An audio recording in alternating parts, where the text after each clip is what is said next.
Students welcome back to Kaushik education. So friends మనకి ఏంటంటే AP ఎంసెట్కి సంబంధించి సో చాలా మందికి వచ్చే సో మేజర్ డౌట్ ఏంటంటే సెకండ్ ఫేజ్ రిజల్ట్స్ అనేవి అయితే ఎప్పుడు వస్తాయి, సో కౌన్సిలింగ్ ముందే వస్తాయా, అండ్ నెక్స్ట్ ఏంటంటే ర్యాంక్స్ ఏమైనా చేంజ్ అవుతాయి అని చెప్పేసి చాలా మంది అయితే అడుగుతూ ఉన్నారు. సో దాని గురించి క్లియర్గా అయితే చెప్తాను. సో ఇప్పుడు వచ్చి ఇంకా ఎవరైనా మన ఛానల్ని సబ్స్క్రైబ్ చేసి ఉండకపోతే వెంటనే సబ్స్క్రైబ్ అయితే చేసుకోండి. ఇలాంటి అప్డేట్స్ డైలీగా వస్తూ ఉంటాయి అనమాట. సో ఖచ్చితంగా లైక్ అయితే చేయండి, ఒక 100 likes అయితే టార్గెట్ ఇస్తున్నా. సో ఇంకా టాపిక్లో వచ్చేస్తే సో ఏపీ ఎంసెట్కి సంబంధించి సో మనకి ఆల్రెడీ చాలా మందికి అయితే రిజల్ట్స్ ఇచ్చేసారు. బట్ చాలా మంది ఏంటంటే సప్లీ వాళ్ళకి అండ్ ఒకేషనల్ వాళ్ళకి అండ్ అదర్ స్టేట్ బోర్డు వాళ్ళకి సో మనకి రిజల్ట్స్ అనేవి అయితే రాలేదన్నమాట. అయితే వాళ్ళకి డిక్లరేషన్ ఫిల్ చేయమని చెప్పేసి ఒక డిక్లరేషన్ లింక్ అయితే పెట్టారు. సో వాళ్ళైతే ఫిల్ చేశారు.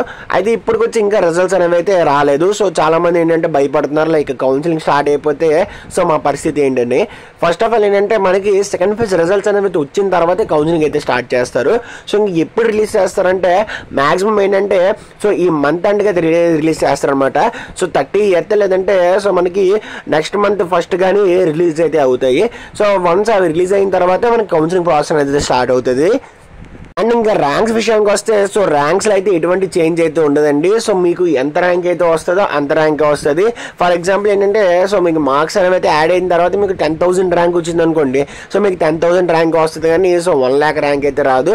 సో చాలా మంది అయితే భయపడిపోతున్నారు. సో లైక్ ఏంటంటే సెకండ్ ఫేజ్ లో రిజల్ట్స్ మనకు వస్తున్నాయి కదా, సో మనకి లాస్ట్ ర్యాంక్స్ అయితే ఇచ్చేస్తారని చెప్పేసి. సో అలాంటివి అయితే ఏం లేదు. సో మనకి లాస్ట్ ఇయర్ కూడా నేను చెక్ చేశాను. సో చాలా మంది ఏంటంటే సెకండ్ ఫేజ్ లో వచ్చిన వాళ్ళకి కూడా సో వాళ్ళకి ఎంతైతే ర్యాంక్ వస్తుందో అంత ర్యాంక్ వచ్చింది కానీ సో ర్యాంక్స్ అయితే చేంజ్ అవ్వలేదు. అండ్ ముందు వచ్చిన వాళ్ళు కూడా ఎటువంటి ర్యాంక్స్ అయితే చేంజ్ అవ్వవు, అవి ఫిక్స్డ్ ర్యాంక్స్ అనమాట. సో కాబట్టి అర్థమైంది కదా. సో మనకి ఈ మంత్ అండ్కి అయితే అప్డేట్ ఇస్తారు. సో నెక్స్ట్ మంత్ ఫస్ట్ కల్లా మనకి సో సెకండ్ ఫేజ్ రిజల్ట్స్ వస్తాయి. అండ్ తర్వాత మనకి కౌన్సిలింగ్ కూడా నెక్స్ట్ మంత్ అయితే స్టార్ట్ అవుతుంది. సో కాబట్టి ఫ్రెండ్స్ వాళ్ళ వీడియో ఖచ్చితంగా లైక్ అయితే చేయండి, తప్పకుండా సబ్స్క్రైబ్ చేసుకోండి, మీ ఫ్రెండ్స్కి వీడియో షేర్ చేయండి. This is Kaushik signing off.